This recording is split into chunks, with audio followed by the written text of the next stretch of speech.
Today we will discuss subject verb agreement. What is subject verb agreement बेटा? कि जो आपका सब्जेक्ट है उसके according you need to fill the verb. ठीक है. अब many times we have discuss this कि सिंगुलर के साथ में हेल्पिंग वर्ब्स कौन सी हैं? मेन वर्ब नेवर चेंज, तो we have to change helping verbs only. ठीक है.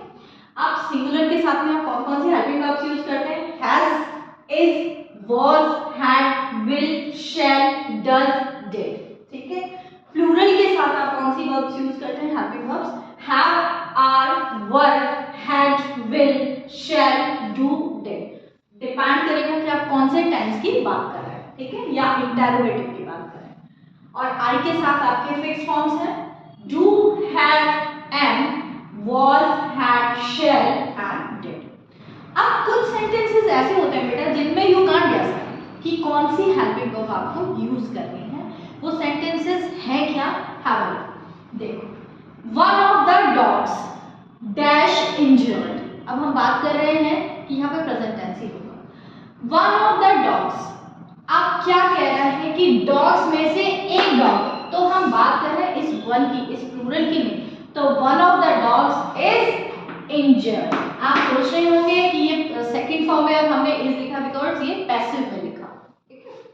मैनी ऑफ द डॉग्स, अब हम यहाँ बात कर रहे हैं, ये भी प्लूरल है और यहाँ भी प्लूरल है, तो मैनी ऑफ द डॉग्स यानी डॉग्स में से बहुत सारे डॉग्स, तो आप इज नहीं लिखेंगे, आर. ठीक है. Are injured. ठीक है. Next, each of the books. अब यहाँ देखिए बुक्स तो प्लूरल है लेकिन कितनी बुक्स की बात कर रहे हैं? Each of the books is red. ठीक है.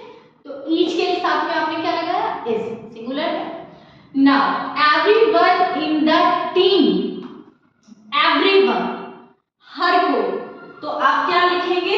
इज, बिकॉज एक की ही बात कर रहे हैं. Everyone in the team is skilled player. Skilled मतलब दक्ष है, यानी काम करने में या खेलने में वो सक्षम है. ठीक है.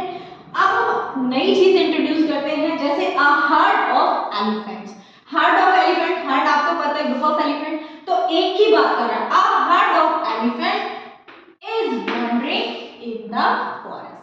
ठीक है, कि एलिफेंट का एक ग्रुप है, उस ग्रुप का पर्टिकुलर वो सिंगुलर हो गया, तो वो कहां वंडरिंग कर रहा है? In the forest. Understood. Now अब बात करेंगे नाइदर नॉर और आइदर ऑफ की. नाइदर नॉर या नीदर नॉर अगर आप लिख रहे हैं तो उसका मतलब ना तो ये और ना वो. जैसे नीदर रानी नॉर कीर्ति. ठीक है. तो ना तो रानी ना ही कीर्ति डैश रीडिंग. अब इसमें आपको समझ नहीं आ रहा बिकॉज आपके पास टू सब्जेक्ट्स हैं, तो आपको ध्यान रखना है जो सेकंड वाला सब्जेक्ट है बेटा उसके अकॉर्डिंग आप हेल्पिंग वर्ब फिल करेंगे. Neither Rani nor Kirti is reading. आपका जो सेकंड सब्जेक्ट है वो क्या है? सिंगुलर. उसके अकॉर्डिंग आपने देखा ये कंटीन्यूअस टेंस बन रहा है इज, तो या तो इज आएगा या वाज आएगा. ठीक है. आइदर शी और हर फ्रेंड्स, या तो उसके फ्रेंड्स या वो खुद. ठीक है. अब यहाँ देख रहे हैं आपका सेकंड वाला सब्जेक्ट कौन सा है बेटा? Her friends and it is plural, तो आप क्या लिखेंगे? Are playing. आइदर शी और हर फ्रेंड्स आर प्लेइंग. अगर आपको पास्ट टेंस लिखना है तो यहाँ पे क्या हो जाता बेटा? वर हो जाता. ठीक है. अगेन आइदर दे और देयर मदर, या तो वो लोग या उनकी मदर. अब सेकंड आपका सब्जेक्ट क्या है बेटा? There mother. Mother is singular, तो क्या हो जाएगा? Is singing. समझ गए आप? तो सब्जेक्ट के अकॉर्डिंग आपको हेल्पिंग वर्ब्स फिल करनी है. That's it.